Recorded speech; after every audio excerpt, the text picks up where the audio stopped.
Welcome to the FPL USA Press Play Podcast.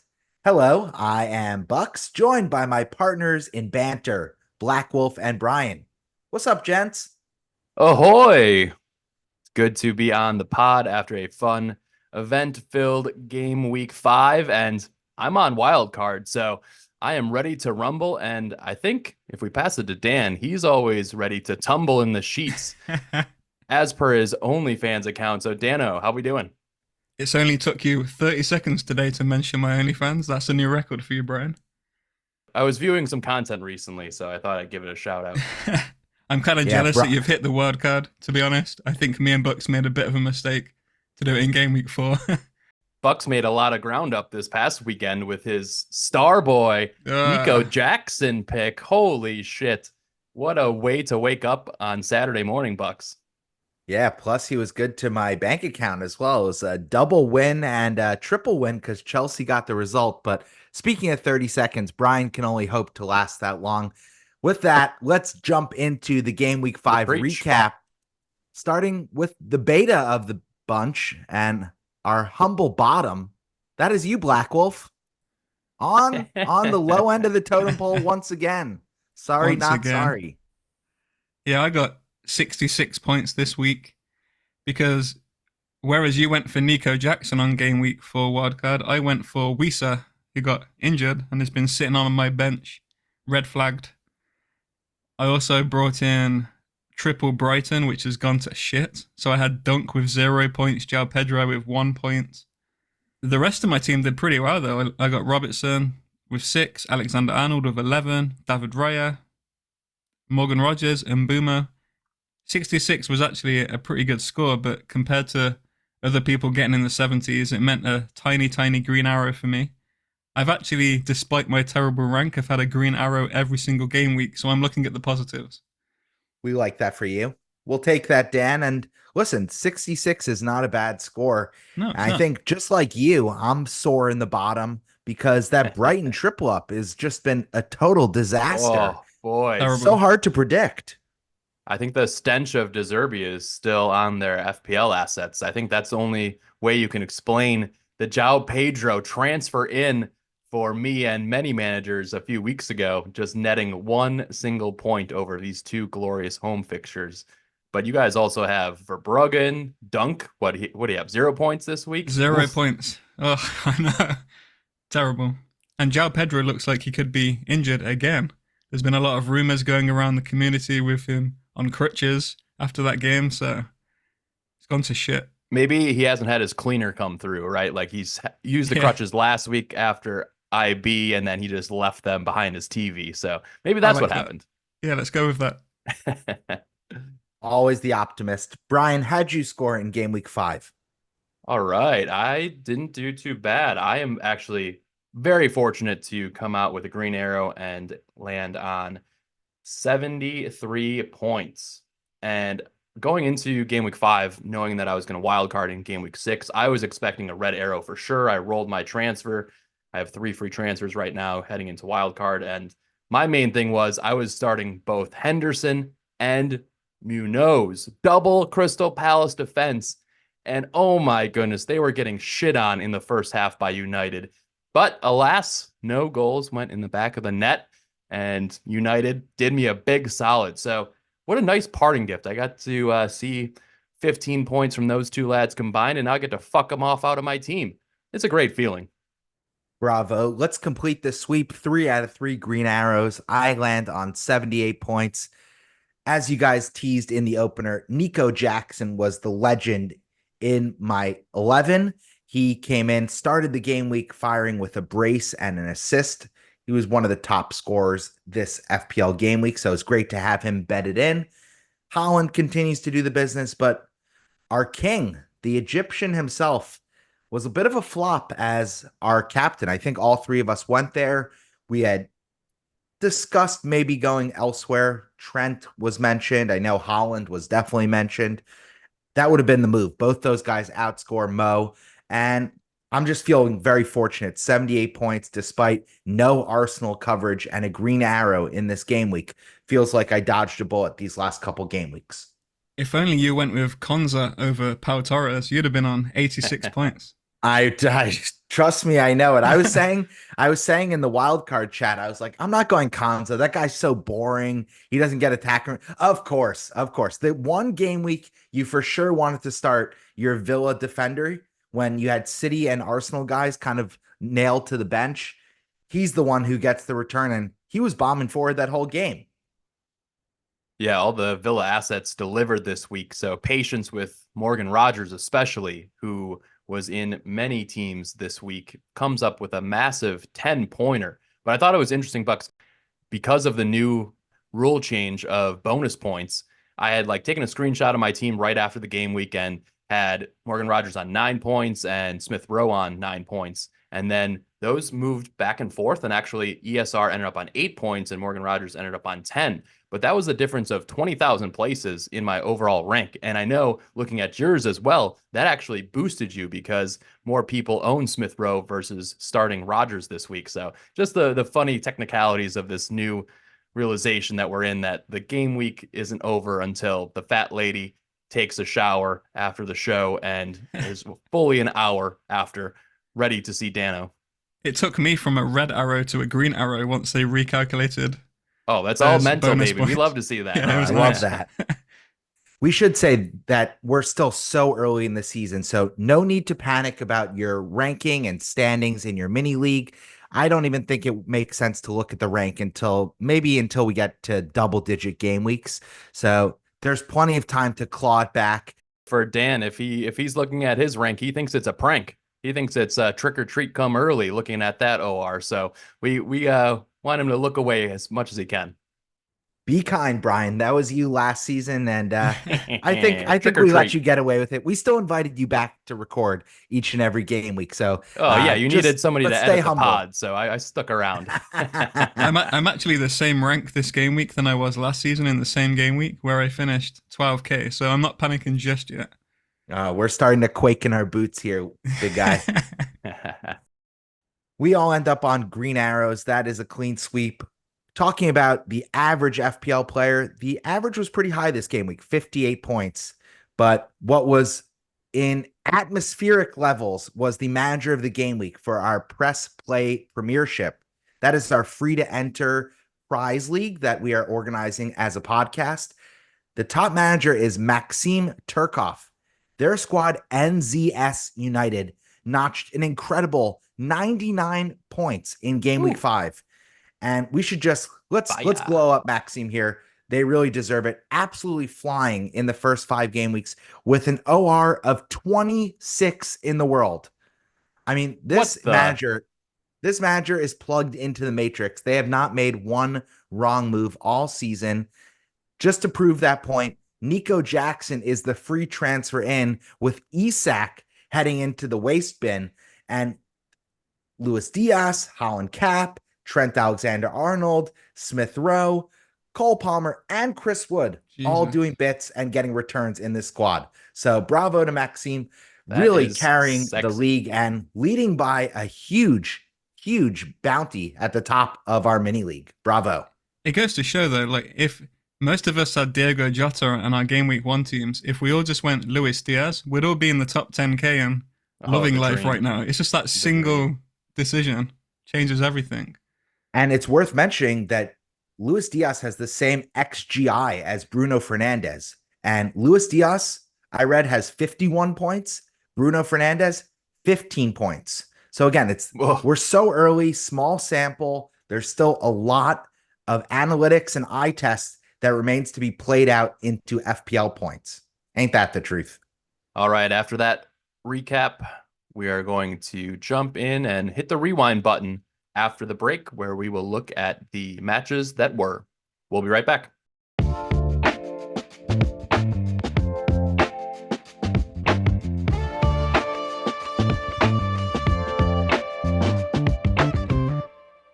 Rewind. Let's get into the mix for game week 5 recap of the top action and most relevant FPL news. I think we should start with the most impressive, the heavyweight battle of game week 5. I think it was an instant classic. It actually lived up to the hype for once. That was Arsenal 2, Manchester City 2 at the Etihad. Who wants to lead us off? This one was a scorcher. Lots of banter coming out of this match. And wow, I think once again, the referee was front and center making this decision to give Trossard his second yellow card and ruin what really was going to be a very compelling second half. Instead, it was a bit anticlimactic until the 97th minute when Johnny Stones comes in off the pine. He hasn't been playing at all, really, and scores the game-winning or game-tying goal in the 97th minute. So absolute chaos. Where do we even begin here, Dan? I mean, this referee just loves being center of attention, doesn't he? Every single game he referees, he has to be front and center on the TV. And he did it again in this game. Like you said, I think it kind of ruined what was going to be an amazing game, although it still was a classic, as you said. I think in terms of FPL, the big thing that happened was Saka came off at halftime to finish on 4 points. I think because he's so highly owned and a lot of us don't have him, that was a bit of a win for us in such a terrible game week for me. I was quite happy to see him get 4 points. But yeah, and the other thing is Haaland is just an elite striker. He's going to score against anyone. I think he's unstoppable. Yeah, even against Arsenal, you can't rule him out. He might just need to be perma-captained from now on. There's no reason to go with anyone else at the moment because of his production. So once he blanks in a few matches, then maybe we'll feel more brave. But right now, it's really hard to go off of him. And I know so many managers this game week rushed in to take out Saka, bring in Salah to cap him. And lo and behold, Haaland wins out yet again. And the fact that he got 3 bonus points in this match, everything, especially for the strikers, we're seeing this across the board, right? Like Chris Wood is getting consistent returns on bonus of 2 and 3 points when he scores. All these other strikers, Nico Jackson has been climbing in the bonus point rankings for forwards. It's kind of crazy. So if you have a forward and you score, you are going to be on at least 2 bonus. So that's something else to take notice of, especially when we're looking at the long-term 3-4-3 potential setup. How this guy got away with not getting a yellow card though in that game, I have no idea. Criminal. A total great shout, Dan. I'm glad you mentioned it. The shithousery by Haaland was legendary. I mean, he's going to go down in the record books as one of the best goal scorers in the history of the Premier League. But the way that he just smashed the ball, he volleyball spiked it off the back of Gabriel's head into the net. I thought this ref might count that and give the game to City 3-2 based on the way the game was going. Not to mention the 2 body checks he did on Saliba throughout the game. Not even a yellow card. Shocking. I mean, that would have taken him out of the bonus and also -1 from his point score. So he could have easily finished that game on 6 or 7. He ends up on 9, and he still was over 100% owned. Yeah. Because I think the consensus in the FPL community on social media is that captaincy should be rotated. But I think more of the novice or casual players who are doing really well because of it are just going and realizing that Haaland scores every game week. So if you just keep it simple, stupid, and put the armband on him, you're going to have a good rank. I like that strategy. I want to get your guys' thoughts on if you thought Kala's goal was on purpose. Because I think that it looked a little bit to me like a bad cross that goes in the back of the net. Like his reaction was, oh shit, how did that actually happen? But it was a crazy equalizer. Yeah, part of me thinks he meant it, because if you look at the angle from behind him, he was like looking in that direction. So I'm going to give him the benefit of a doubt here and say he meant that. Yeah, I think he meant it, but I don't think he was expecting to beat Ederson from so far away. And that's a great transition because Haaland scores, and again, he scores all the time, but the other 3 goals were all from defenders, which I think really showcases the high level of footy that we were seeing on display. Calafiori gets the goal, first start to kind of make his first impression in the Arsenal kit like that with the outside the box rocket shot. I mean, he deservedly ends up on 9 points. And then Gabriel, I mean, if you just forgot to set your team the last 2 game weeks and had Gabriel nailed in that starting 11, you are laughing all the way to the bank. He gets a 15-pointer followed by a second straight bullet header goal, pretty much the same play. And so he ends up on a further 7 points. And not to be outdone, John Big Balls, Brass Balls Stones gets the equalizer in the 98th minute. When it was coming. I was kind of shocked that Arsenal held out for that long because they faced, I think it was 28 shots in the second half alone from that Yeah, but Manchester how City many team. of those shots were from fucking Ruben Dias from 30 yards? The Right. amount of XG that they were racking up was pathetic. Like I without agree, but they were KDB, under siege. So yeah, it of was course. impressive that Arsenal held out even just for that long away to the back to back to back to back Premier League champions. I think credit is due, and both teams can leave with moral victories. But the way the teams were walking off the pitch, you know which team felt like they won that, and that was Manchester City. They pulled it out of the hat. Yeah, until we're getting news that Rodri has a serious ACL injury. I think there's a few reports coming out that he might have done his ACL and will be out for the season. So feel fucking awful for the guy. He's such a mainstay for the City squad, and you don't want to see one of the world's best players out. But this will have a lot of ramifications on the rest of the team. I mean, their record is incredible when he plays, and it'll be interesting to see how they rebound there. But yeah, I think defensively as well, it's going to hurt their clean sheet ability a little bit more than his replacement coming in. You think it would be good for Rico Lewis's minutes, though? I'd imagine he will get more game time in that inverted role, perhaps, like we saw earlier on in the season. Yep, I'm banking Perhaps, on that. but perhaps, but I would caution managers that are on wild card that don't have him to maybe give it a game week or two and then consider bringing him in. Because I think that there's a non-0% chance that Akanji is the one that gets that start there next to Kovacic, just for increased defensive solidity. So I don't want to be rushing to judgment. None of us are inside Pep's head, and that is a really scary place to be, inside the mind of the Tinkerman himself, Pep Guardiola. Let's go to the next match. Next up, who do we got here? Forest and Brighton, 2-2. Two of the teams that a lot of managers have eyed early doors, like you two on the triple up on Brighton on your wild card. Safe to say that's been pretty disappointing. So, what are your thoughts You on love this it. one?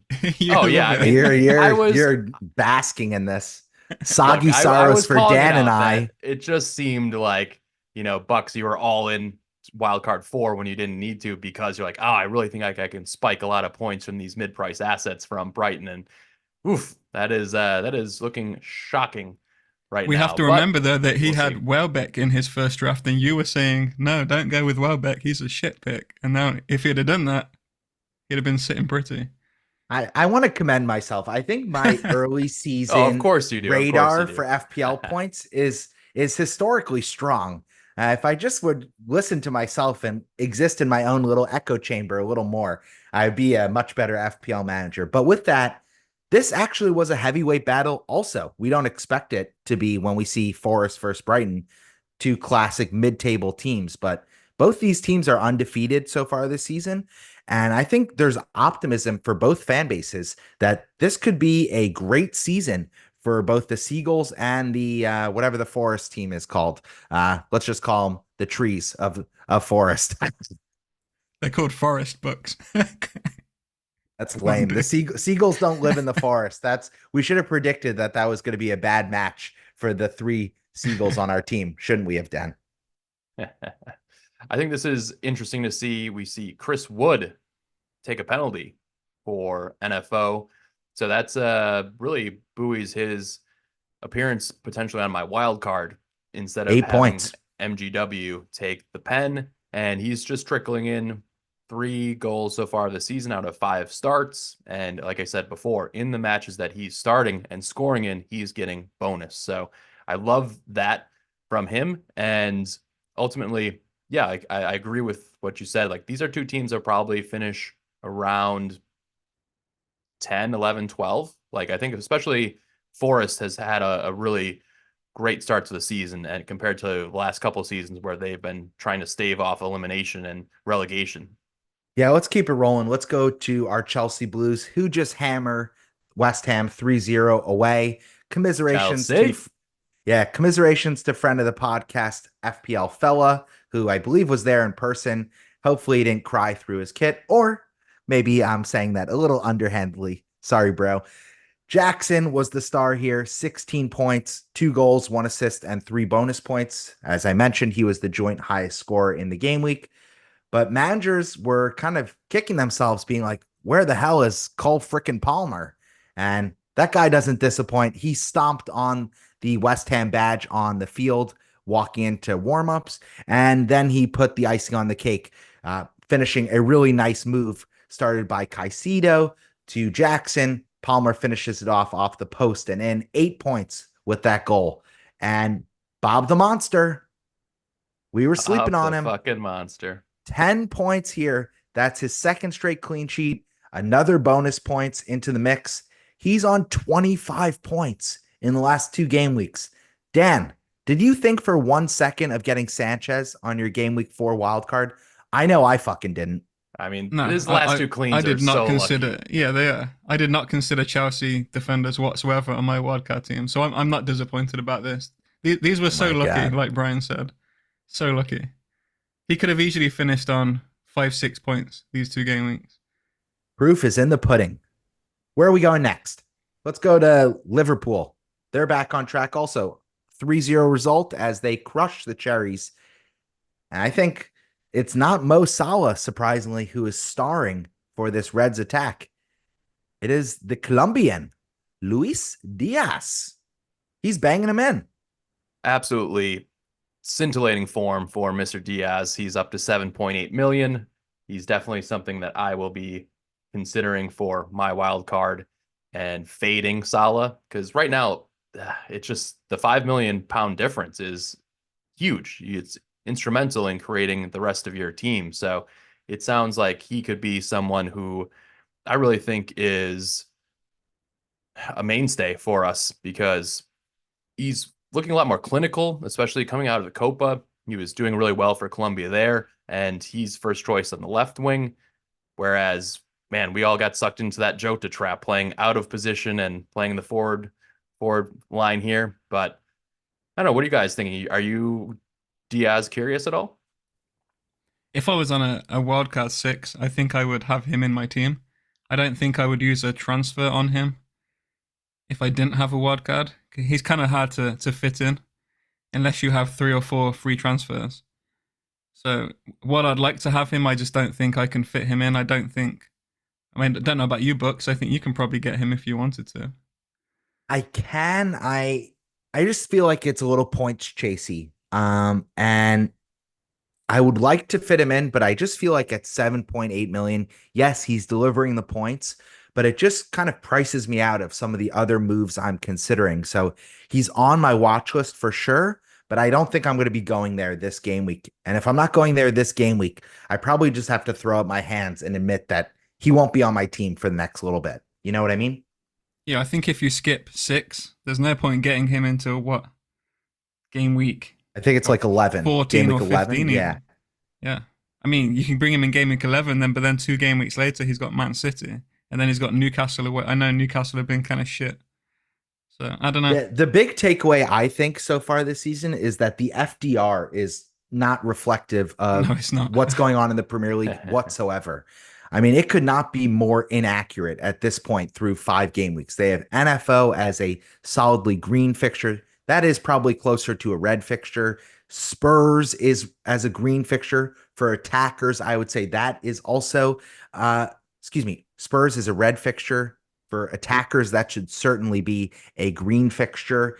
And lo and behold, there's mistakes left, right, and center as you look all the way up the table. So Yeah, FPL Liverpool towers back have in to form. collaborate. They gotta tune in a little bit more and figure out what these color coding systems are. But I think a big factor here is Trent getting his first actual haul of the season. He has been due. He's been putting up massive XGI, and he finally gets an 11-point haul. But it was just a foot away from being a 5-point haul, because Semenyo puts in that early goal just a foot offside, and that could have really changed the way that the rest of that game plays out if they could have taken a 1-0 lead. But hey, like you said, proof is in the pudding, Bucks.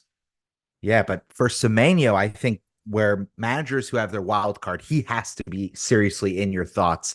He has the second most shots for any midfielder, and he has I think it's the third highest XGI for any player that is under 7.5 million in the game. So I almost think that if you're wildcarding in game week 6, Semenyo over Minte is the most obvious and clear difference that I see. And I wouldn't have considered him based on the fixtures that they had, but he just looks like he's consistently the talisman. He's the one who's taking the shots and leading the movement for the Cherries. And they're a good attack. I think they're ranked 5th on the analytics attack ranking. So he's definitely one to consider and a boon for those who are on wildcard 6 strategy like you, Brian. Yep, totally agree with you there. We'll preview my wild card a bit later in the episode, but Semenyo is definitely in my thoughts and potentially cashing in on some of my ESR value, but we'll get to that a little bit later. I just want to recap again the performance from Salah in this one. Pretty disappointing back-to-back matches here where he just looks a little bit off it. So what are your thoughts there? I thought he was just a little bit wasteful and not really as clinical and ruthless as he'd been in the first couple matches. So I think that's something that we need to monitor moving forward, right? Yeah, I mean, especially given his price. He's so expensive. The things you can do with his funds. Like you said, Luis Diaz is what, 5 million cheaper? So for his price, I think he's underperforming. And it makes sense to move off him, to give yourself a better squad. Because as we've seen, having a strong bench is really important. We've started now to see some rotation happening and some managers are getting screwed by that. So I think spreading the funds from that position makes sense. The problem is watching the game. Salah is still really involved. I mean, he's getting in the spaces that you want, and historically, he's banged those chances home, and he's taking a lot of shots. He's just scuffing, seems like each and every one of them. He's in his Darwin era right now, which is really frustrating.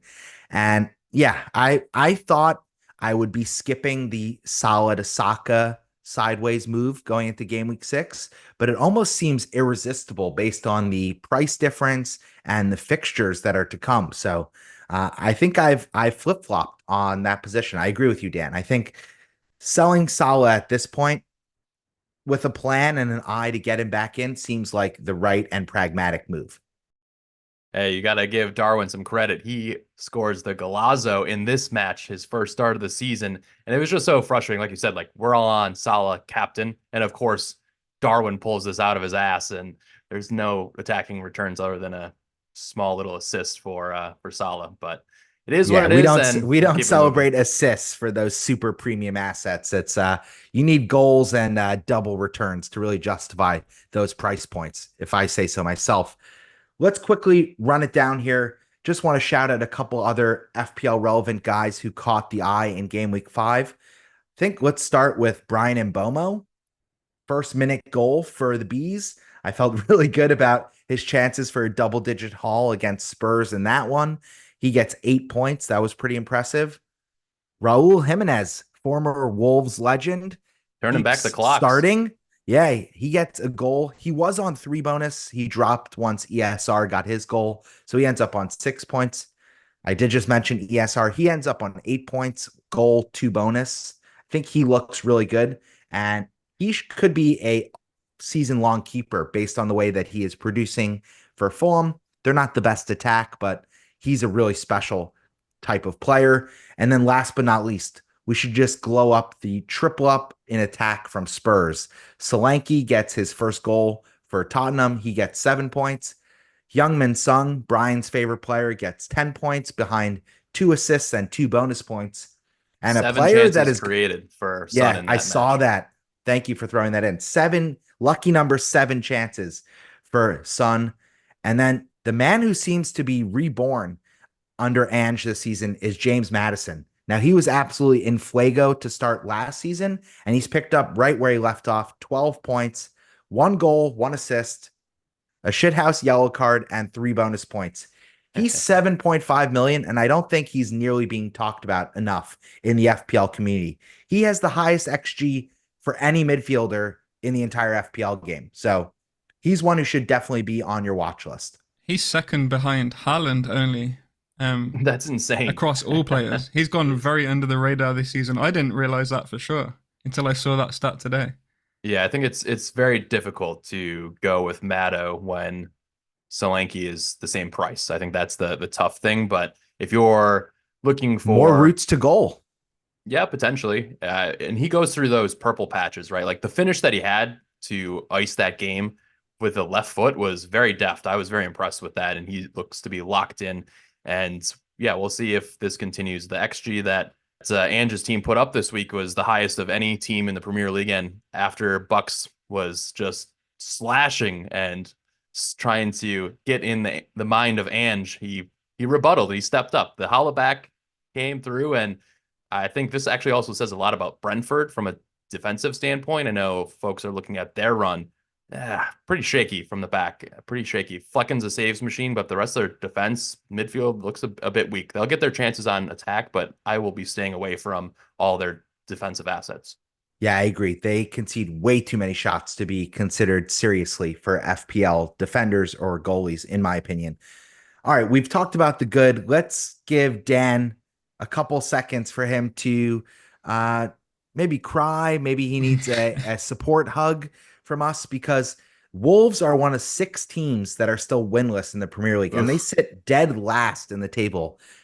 From an eye test perspective, I don't think they deserve to be there by any means, Dan. I'll just say that. But it's Wolves, Everton, Southampton, Ipswich, Crystal Palace, and Leicester, all without a win to start this Premier League season. So, Dan, let's give you a little win here on the podcast. Dive into your sin bin and tell us what is going on with the Wolves I'll in just yellow. Say 2 things. I can only imagine what's in Dan's sin bin. Oh my goodness. I don't know if I want to put my hands into that bin. I'll just say 2 things about Wolves. First of all, like, our fixtures are going to turn game week 9, game week 10. I will panic if by game week 15 we're still in the same position. We've had a terrible start. I didn't expect us to get more than 3 or 4 points, so I'm not too worried. But there is some FPL relevant news that's came out. Is Mascara went off injured. The news today looks like he might have suffered an MCL injury, possibly even an ACL injury. He was a very popular Yeah, he was a very popular 4.0 million defender on Wildcard 6, because he's then in place for the really good fixturing we have, game week 9, 10, or 11. If it really is an ACL injury, then don't put him in your team. Yeah, so I think that's fucked. relevant news there. Hopefully it's just an MCL, because I think, that's 2 to 5 weeks or something like that. I mean, honestly. Where's Swang? Dan, where's Swang? He's in the sin bin. Yeah, he's in the sin bin. He's been crap. Hwang is not as good as people made him out to be last season. He's a good finisher, but that's all he can do. And if he's not being fed the chances by Pedro Neto, he doesn't do anything. Wow, shit. He was Kentucky Fried Chicken, Korean Fried Chicken. He was so so money last season, and just seems like the attack. If Cunha is not on it and really having one of his nights at the party, he seems like you guys are a little limited going forward, which is the complete and polar opposite to last season. It's I don't know. It's getting a little scary days for your werewolves. Our biggest issue is the defense. Our defense is just terrible. Our midfield Dan, how many straight games have they not had a clean sheet? Is it approaching 20? I don't even know at this point. Oh man, I think I saw a stat. It was 17 or thereabouts. Maybe. And rough. Gary O'Neill's decided to play 4 at the back. That makes us even weaker. I mean, yeah, because you have one of your best players in Nate Nori playing fullback when he needs to be like a wingback, right? Exactly. You should be playing a back 3. I mean, like I said, our midfield 3 of João Gomez, Mario Lemina, and Andre, the new signing, that's a really elite midfield. I think that's one of the top 6 midfielders in the Premier League. I really do. But the defense is just terrible. It's rough. So we'll see what happens. Better days ahead, like you said. Yeah. When you go to that nice patch, that run of fixtures, 8 Nori will be potentially in our sides if they go, especially to a back 3. So we'll keep eyes on Wolves for now. Yeah, and Dan, we're still here for you, and we have eyes on you. And our phone lines are always open if you want to talk, even during the worst of a Wolves 90-minute watch party that you're having with yourself. Let's take our first break. When we come back, we will dive in and hit the fast forward button to look ahead to game week 6.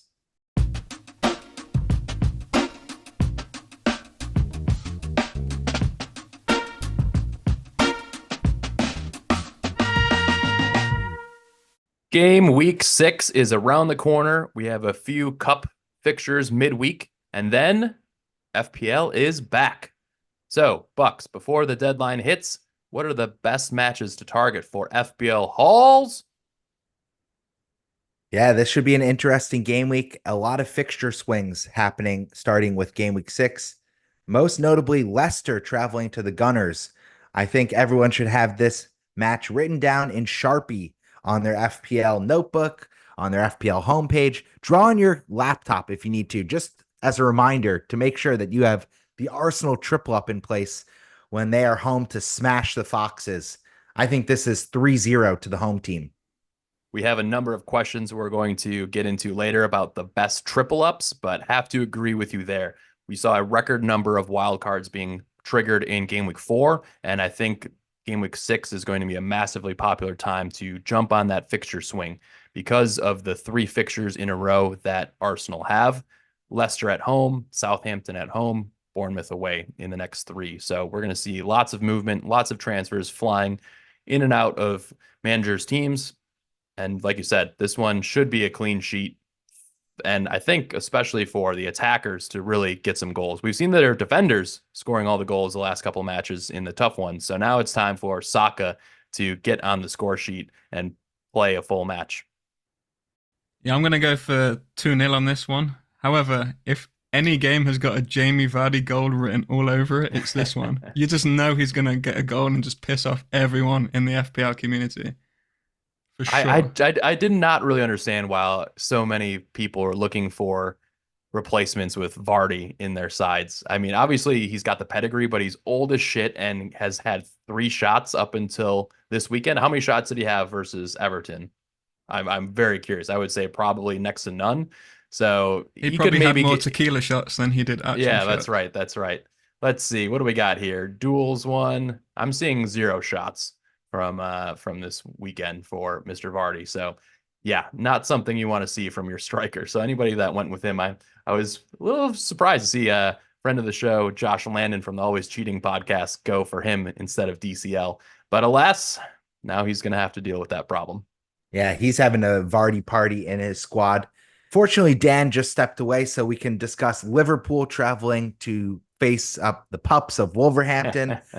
I think this is a neutering of epic proportions, 4-0 to the away side. I think the Reds shoot to stay hot, and I have a sneaky suspicion Mo Salah gets at least 8 points in this game. This is a huge crossroads for FPL managers because a lot of folks are thinking about taking Salah out and moving to Saka and spreading the funds, maybe bringing in 2 Arsenal players. But this could be a match where Salah gets 15, 16 points. I'm very concerned about not having him on wild card, but we'll see what happens. I think, like Dan said, they can get a goal from Wolves, but their defense is just leaking right now. So I'm concerned. Dan, All right, what yeah, are you Dan's coming back. Be more optimistic? Brian, let's tone it down. Brian, I've been here the whole time, you bastard. This is this is going to be 2-1 to Wolves. Oh, that would be great. Maybe Slot will rotate a ton here. I'm curious to see if there's more rotation. Maybe he'll in the manage side. Wolves. He'll take over the leadership for your team, Dan. In all seriousness, Liverpool have got a bad game in them for sure. We've seen it. And Wolves have got a really good game in them for sure. We've seen it. So if the stars are lying, we could get an upset here, or it could be 6-0. Like, you just don't know. Yeah, agreed. Last but not least, Villa traveled to face newly promoted Ipswich Town. I think they'll stay newly promoted at least till the second international break, and then they'll be proper Premier League again. We could take the piss out of them. I think Villa are going to take the piss out of them here. 3-1 to the visitors. Villa defense kind of suck. What's up with that? Yeah, for some reason, I do see the internet providers scoring a goal at home, but probably when they're down 2-0 or 3-0. So maybe a consolation goal. But there are some injuries in the Villa side. I think McGinn is going to be sidelined for a number of weeks with a hammy, and he's been a mainstay in their squad. Kamara is not quite fit, ready to be back. And then where else? I think Cash is still injured. So there are a few injuries, and Bailey's coming off of his injury. So it's hard to say what is going to happen with Villa long term, but they're finding ways to manufacture goals. And that's why Morgan Rogers is still a great play this week if you need to start him in your starting lineup. Switching gears, let's look at the best matches in real life. These are matches we'd prefer to avoid for fantasy purposes, but as footy fanatics and neutrals, we will definitely have all eyes on these matches. The three I've called out are City at Newcastle. I think knowing what we know about Newcastle, maybe this is in fact a better match for City attackers, specifically Holland. Brighton at Chelsea. I think we can expect goals galore in that game as Brighton of your face off as Brighton of now, and then Spurs at Manchester United. Is there a single clean sheet in any of these six teams in those three games? I'm saying no. Yeah, I don't Maybe see not. it. No. I think that's why assets from Arsenal are going to be so popular this week. Same with Liverpool. Liverpool have a good chance of a clean sheet potentially, but in these ones, yeah, not seeing much there. So then again, Manchester United did everything they could not to score in the past game. So we'll see if this is a get right moment for them versus Tottenham. But the more goals, the better.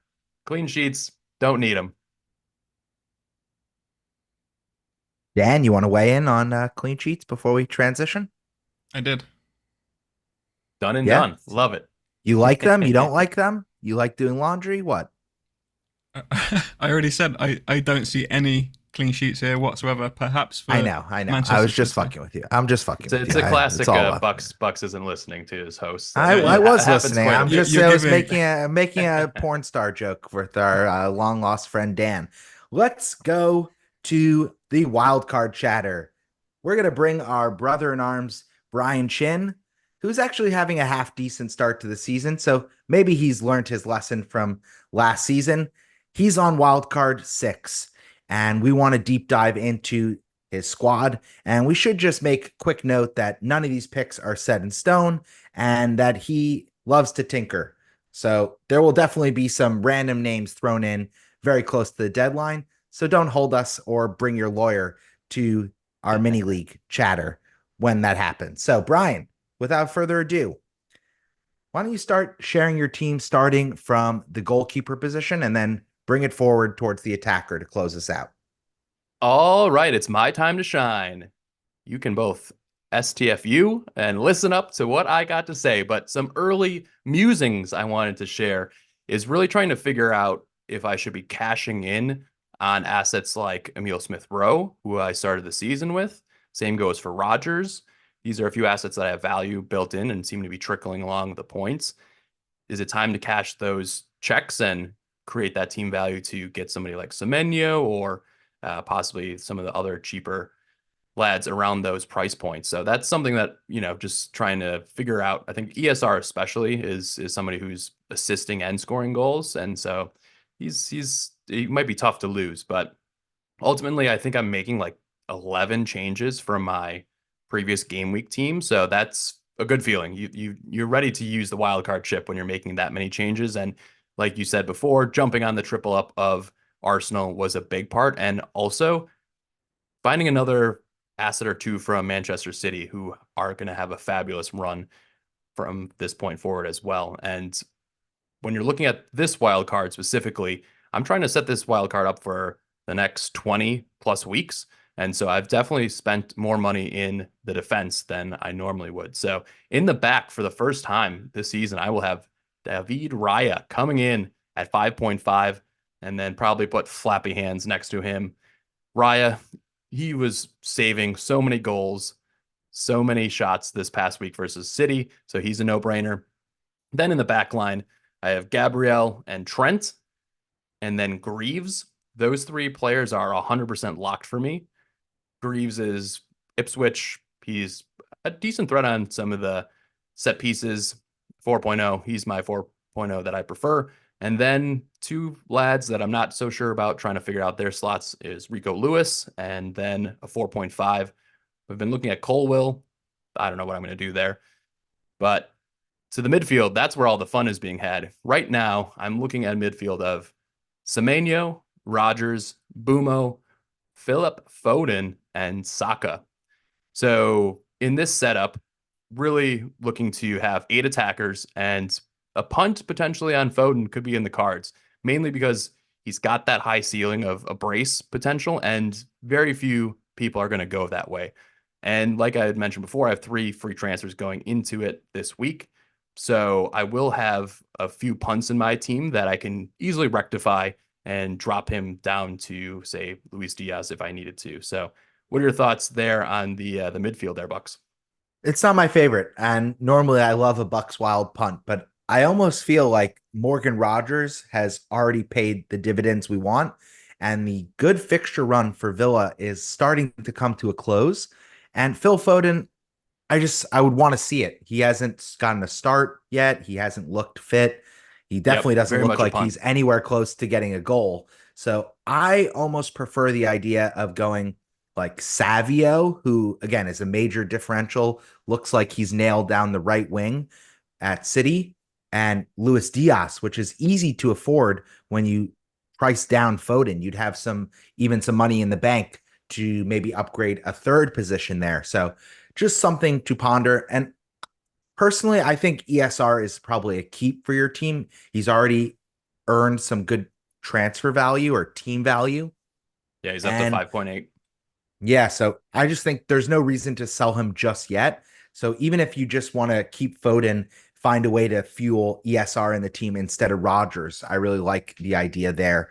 But I'm interested to see your forward line because I really think you're getting frisky. So far, you have of the players you are wildcarding, and you have 10 nailed starters so far to my eye. Yeah, that's right. And then looking at the forward line, I'm going Holland, of course, and then going cheap next to him with DCL and Wood. So previously, Wood was not my thoughts, but now that we're pretty confident and confirmed that he's on pens, I think he's a great option. And they have Fulham at home. Then they'll play Chelsea away, a little tougher, Crystal Palace at home, a few other matches that aren't so bad for an improving NFO side. So that's what I'm looking at right now. I think the main slots that I'm trying to figure out is instead of Wood, maybe going with Solanke. He's somebody that I could easily downgrade Foden to somebody like Diaz and move Wood up to Solanke. So that's something I'm considering. And Why then, not, Brian? Could you do DCL to Solanke, or is money yeah, too tight there? I think I could do that too. So I just actually prefer DCL right now. It's Whoa. just Okay. a punt that I'm gonna keep in my side. He had I think 5 or 6 shots versus Leicester, and it just seems to be like in a good moment. So I'm gonna go with him as a punt there. And their fixtures for Everton, they're gonna have to turn around eventually, and they have a really great run over the next 6 matches. So 6 to actually like 12 matches. They phenomenal run coming up. So yeah, those are my players right now. So we'll see what to do. But I think Rogers, I just like that he's playing 90 every match and he's in a side that consistently scores 3 goals. Whereas Fulham, look, like they did really well at home versus a bad defense at Newcastle, but I'm not really positive where they're going to be scoring a ton of goals this season. So that's a difference right there.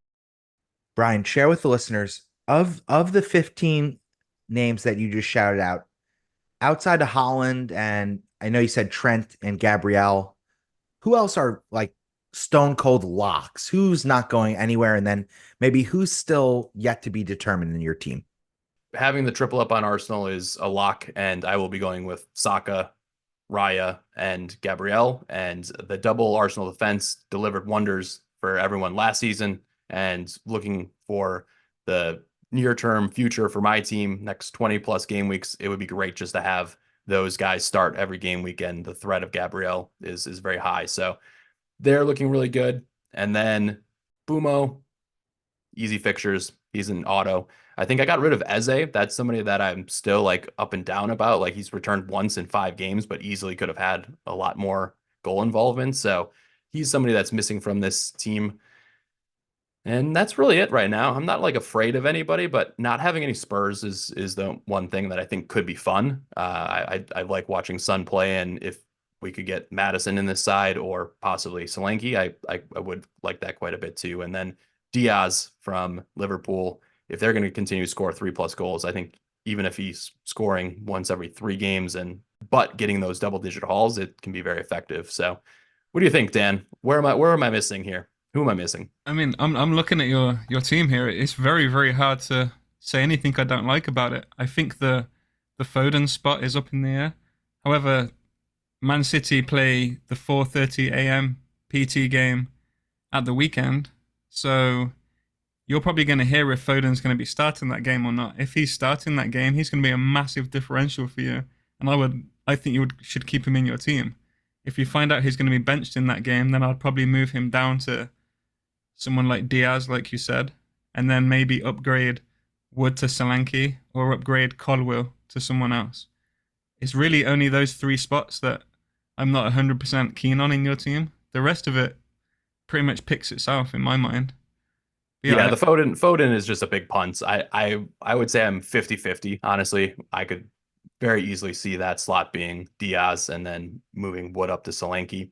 That could be in the cards, or DCL up to Solanke. So yeah, I mean, listen though, if Kevin De Bruyne is injured still, if they're losing Rodri and Foden is actually back to fitness, there's every chance he starts a whole bunch of those games. And look at those amazing fixtures. He could easily get haul after haul after haul, and you'd be the only one on him. So it's a risk. Yeah, great shout. That's a good point. It's been so weird to see him win Player of the Year last season, and then just to have him be non-existent through the first 5 matches. We've seen Pep do this. We've seen him just not play a player or play a player, then all of a sudden changes everything, and then suddenly a player that was nailed is no longer nailed, or vice versa. He was, coming off of the sniffles, right? It's not like he's coming off a bad injury, and then early in the first couple of weeks, he's coming back from the Euros late. So I think he's going to find his footing and could be a huge differential. So I know it's early for you, but if you hear, I think you should try and be awake for the team leaks. Because if you hear that he's starting, I'll just give you my login information, Dan. I know you're gonna Count Dracula. You're up at that hour. You'll be able to just do the moves for me. I'll give you a path A, path B, and then you can do those moves while I sleep. If Foden is starting Newcastle away, I love him on the wild card. I think he's an amazing pick for you. Yeah, it could be fun. All right. Anyway, I think basically we're set up for game week 8 after the international break. I'll have 4 free transfers as well. So feeling very, very positive about that. And this team with 8 attackers can weather the storm.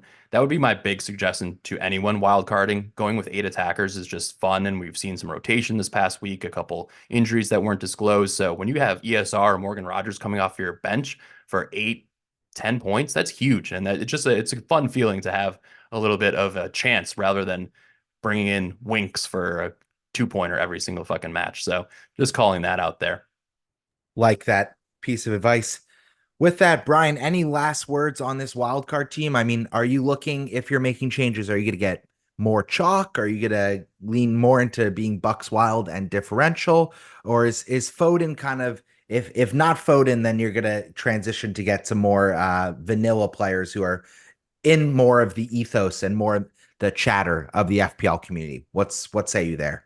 Yeah, the Bucks wild pick is Foden. Obviously, he has done it in the past, but he hasn't done it this season. So that would be the main pick. But at 9.3, there's a big domino effect of not having him in the side and having a lot more money. So we'll play around with it, but feeling good about 10 or 11 of those picks, honestly. And then hopefully there'll be no injuries midweek. But just trying to farm some value for the next couple of days and hopefully win around the margins. Love it. All right. With that, I think it's high time for us to transition to answer our community questions. We got some great ones in the mailbag. The postman always delivers to the FPL USA Press Play podcast. Let's start with Nihal, aka FPL_Masala. He's asking, what is the ideal Arsenal triple up? Double defense and 1 attacker, or double attack and 1 defender? Let's go to you, Dan. You answer this first. For me, it's 2 defenders. I think out of all of the teams in the league, Arsenal are the ones you can set and forget their defenders and just expect a lot of clean sheets. I think they're probably the only team in the whole Premier League who you can rely on for consistent clean sheets. So for that reason alone, I would say double Arsenal defense is a much better option. If you want to go differential and have someone like Havertz, sure. I just think there's so many good attacking options right now that you don't need to go there. Yeah, and the main thing there, I started the season with Havertz, and he had a couple of good 12 and 8-point hauls through the first 4 game weeks for my side. But with Odegaard injury, we still don't have a timetable, I don't believe, on that. And he's just going to be tasked and required to do a lot more tracking back and helping in the build-up play rather than being an out-and-out number 9. So he's just out for me. I don't think he's an option until Odegaard comes back. My spicy take is that I actually think only the double Arsenal defense is essential. I don't know if without Odegaard, with Gabby Jesus being the one that leads the line right now in this current Arsenal setup, if we even need an attacker. But the real focus on the defense for Arsenal is that they are just such good value for clean sheets, whereas the rest of the league, you almost can't expect a clean sheet ever. And with Arsenal, it's kind of like you go into any game week and they almost have like a 50% chance of one. So I think Raya and Gabriel almost pick themselves at their current price. And if you can fund a move without moving, if you can fund bring both them in, excuse me, without sacrificing Salah to Saka, I really rate that as a potential avenue for point accumulation in the next couple of game weeks. Yeah, we had another question from friend of the show, the Run CMC, aka Corey. He wants to know if Timber is worth a shout to bring in. He's looking with 2 free transfers to move Jota to Mbomo and Jedi up to Timber for a double defense move. What are your thoughts there? He played right back and left back so far this season. So I'm curious. What your thoughts I just are wouldn't there. go there. I just don't think he's nailed enough. I think if you're going to go with Arsenal defense, it has to be Raya and Gabriel or Saliba, personally. Did want Because to note that he has his wild card left, so this could be a short-term punt for him. He's just worried about having Jedi versus a couple tough fixtures, especially with City around the corner. I'm just not sure it's worth going Timber because it's not like he's getting a ton of attacking returns anyway. If he was a really attacking fullback who was getting a lot of assists and stuff, then sure. But he's not. It's the Gabriel that's getting the attacking returns. So I just don't see the reason to go there. Yeah, and I think doubling down on what you just said, Dan, I think the first choice 4 at the back for Arsenal, when everyone is fit and firing, will be Ben White, Gabriel, Saliba, and Calafiori. And we saw why they bought Calafiori for all the money they did in the offseason. He's just as young, less fitness issues than Timber, and he's taller, which I know the entire Arsenal set piece team love these behemoth players at the back that can just boss on set pieces. They are just running the show when it comes to that. It's almost like Saka is guaranteed an assist at least once a game from that in-swinging corner kick routine. So I just think Timber is too short term, and you'll be celebrating when he starts and gets that clean sheet. I know Corey would be yelling Timber in all caps in our mini league chats, but I don't think it's worth it because the risk is just too high. I tell you what does concern me though. It concerns me that Mikel Arteta sees this Leicester at home fixture as an easy win and decides to rest Gabriel in this game and play someone like Timber at centre back. Yep. I wouldn't be surprised if he did that. That'll hurt right in the nuts if that does happen. But It would. Eventually, some of these teams are going to have rest for their top players. So it's going to happen over the course of 38 game weeks. So Yeah. most people will have a bench to be able to accommodate that for at least one defending sub to come off the pine. But let's jump to the next question, which was from my Cayman fan, aka Matt. He wants to know, is it viable to keep Salah and avoid Saka over the next 3 game weeks? So Bucks, you were touching on this earlier. You would rather have Salah over Saka and the 2.5 million at this point in time, right? In isolation, I'd rather have Salah than Saka, but we don't live in that reality. We need to build an entire team using the transfer and team value that we've accrued. And so I just think that if you're making multiple moves, Salah to Saka just opens up the entire menu. I mean, you could go to dim sum and be ordering things left, right, and center with the added 2.7 million, I believe it is, in your bank account. So I think Salah is the better player, and I think his upside and ceiling is far superior than Saka, especially in this hampered Arsenal attack. But can't ignore the fixtures, and Saka has some easy routes to goal. So I just think make the move, kind of bite into the lemon, and upgrade a defender to get a different Arsenal player in for that double up. Yeah, I would not be moving Salah to Saka with 1 free transfer this week. If you're going to use 2 free transfers and actually use that money, then that makes sense this week. But like we said before, Salah could potentially bang versus Wolves, unfortunately, to admit whether Dan can handle it or not. Dan, what say you? Get involved here. Yeah, I mean, just to echo what you guys have said, I think it makes perfect sense to move Salah to Saka and free up those funds. I think it's an obvious move, to be honest. Oh, wow. Interesting. All right. All right. Next, what do we got here? Oh, friend of the show, FPL Paz. He wants to know, who are the Man City assets that are options on wildcard? This team is good, but nobody really sticks out. It's interesting. Other than Holland, the whole team is just built around him. So I know Yeah, Bucks shouted out Savino. Dude said got 5 shots in the 4 matches that he started. So does not shoot very often. Definitely He's can an assist and assist has the machine. dribble. Yeah, he can assist and have but in terms of like a ceiling for that 6'5" slot, it's like I'd rather want it to be like a brace, and I don't think he has that in him at all. I still think because of his price, I think I would go Rico Lewis on wildcard. He's only 4.7 if you don't own him. I think for a City defensive asset, even if you just get rested the odd game, I still think that's amazing value. And I do expect him to start getting some more games again coming soon. So for me, it would probably be just Haaland and just Rico Lewis. I would only go with 2 on a wildcard, unless you want to take a crazy punt like Brian and go for someone like Foden, or even double up with Gvardiol in defense and just hope that you get at least one of those guys starting in defense. Yeah, I think the issue is you don't really want to double up on this City defense at this point in time. Not now, no, with Ederson, Rodri. yeah, Ederson, and with in the shop stopping form he's in, I just don't think they could be trusted. And again, without Rodri, that is a major hole. He's arguably the most important player to any team in all of world football, even more so than Holland, based on the system and the strategy that City employ with ball control and bombing forward. So yeah, I think it's really Holland is the only essential player, I think, in my eye. And yeah, the Nolan strategy, if you went there, you continue to be battered, and you should have known better because he's the best goal scorer in world football.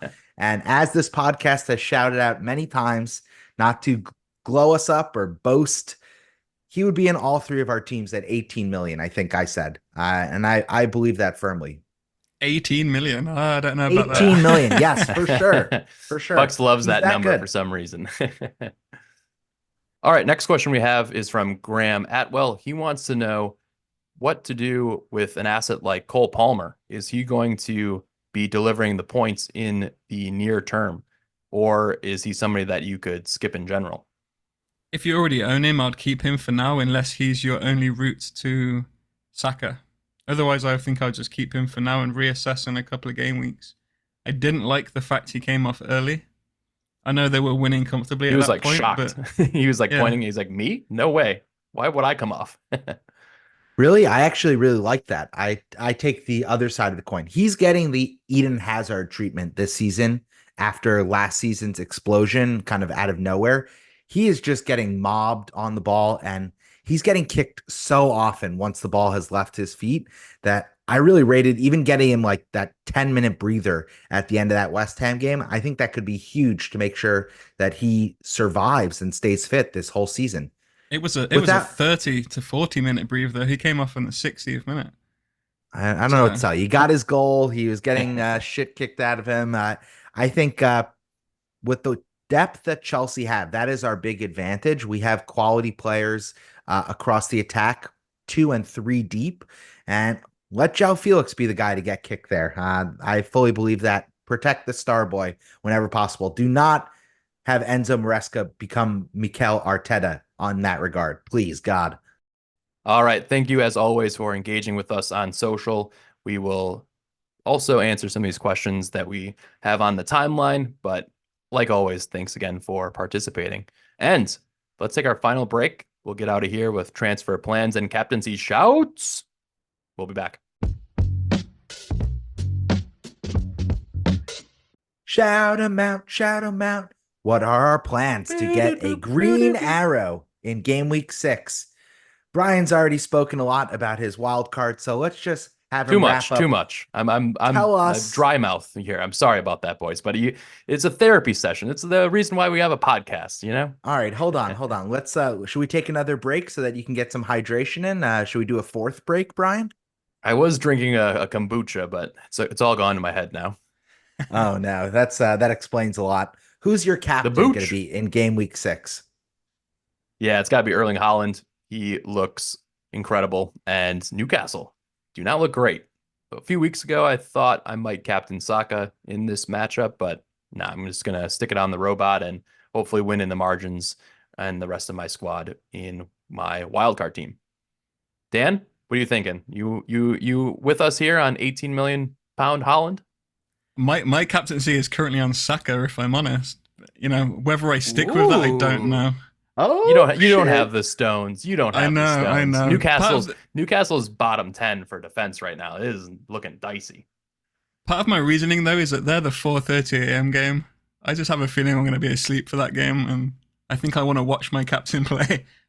We know me though. I'm going to change my mind last second. I know it, but currently it's on Saka. Look, My team- I rate that You can reasoning. be I have asleep to at say. 4:30, but you have to be up before the deadline to make my Foden move in or out. Okay, There you so go. that's how it has to be. Okay. But going to my plans then, my team is kind of in the shit because I have João Pedro who might be injured. I have Visa who is definitely injured. However, I might still use a couple of transfers and leave them both in my team because I think Are you I would. serious? I'm Wait, serious. we need to consult you here. No, You I need to think- transfer one of those guys out, bro. You need some attackers. Let me finish. I think I'm going to do something rogue. I think I prefer going. I don't want to go into this game week not having Arsenal defense, and I really want Saka this game week. So I think I can make the Gabriel and Saka move. I can just play Rico Lewis because if I hear that he's starting, I'll just play him. If I hear he's benched, I might even possibly take a hit. I don't know. I'm willing to take a hit this game week. But if he's playing, I'm going to start Rico Lewis, and then I think I'm going to have one more week to assess João Pedro's injury, how serious it is, and then I'll move either João Pedro or Wisa next week to Solanke because I can afford that with these moves. So that's what I'm going to do. Why don't you just make the Solanke move this week? Because it'll be for a -4, and I think if Rico Lewis starts, I don't think I need the -4. All right, that's prudent logic. And back to your pragmatic self. It's good to see you shake out the cobwebs that were Bucks Wild, incepting the recesses of your brain. I'll close this out I think here. I'm going to go into this game week just expecting a red arrow and just hope that I sneak a green or something like that. Because I'm trying to get ahead of the wildcarders early here. That's really the plan if you're not wildcarding 6. Will you have any free transfers going into game week 7? No, I'm fucked. I told you, I'm completely fucked. Bucks, you knew he had no free transfers, and He you knew. fucking Steps set him forward. up. You set him up just to slander the man. Oh, that is classic Bucks. Love it. Let's just 2 wait until we steps get to the forward end and of the 400 steps back, right? season. Game week 38 is what matters here. You wait and see. I will stop laughing so that I can share my plans. I already made one of my free transfers. I had 3 going into this game week. I already binned Andy Robertson and brought in Gabrielle. So that defense is sorted for my team. Now I'm considering 2 moves. Now, the first one and the most chalky is just to go Salah to Saka, easy peasy lemon squeezy. And then Minte is the guy who I'm thinking of chucking into the great wide ocean and potentially going to Luis Diaz. I mean, that's easy enough. Keeps some Liverpool coverage, gets Saka. But alas, I am not that kind of manager. It has to be just me playing my own game. So I think James Maddison is going to be the guy that comes in. Saka will join him, and I will be captaining Holland. So I will have some representation from Spurs. And just like I shaded and slandered Ange Ball all of the previous episode, I will open up a small part in my heart because I had some great chatter with new FPL manager Bob Angle, who I want to shout out. He's now following the podcast. He is a big Spurs fan, and we celebrated one of our buddies' wedding together. So for you, Bob, James Maddison is going to be my guy this game week. Hopefully he does the points just like Nico Jackson, formerly Bucks' guy, did the points in game week 5. Well, you can't go back on this now that you've promised, Bob. You just can't. Yeah, but it's not Bob the Monster. It's Bob, a good guy from St. Louis. So very different. All right, boys, that's a pod. Thank you to everyone for tuning in. We really appreciate the support. If you can subscribe, rate, review, follow, engage, that is all very helpful to our humble podcast as we continue to grow. And we're going to have lots of excellent guests on for this upcoming season. So without further ado, I will say buenas noches. Great pod, guys. This was a lot of fun. Let's keep the green arrows going in game week 6. Bye-bye. Bye-bye.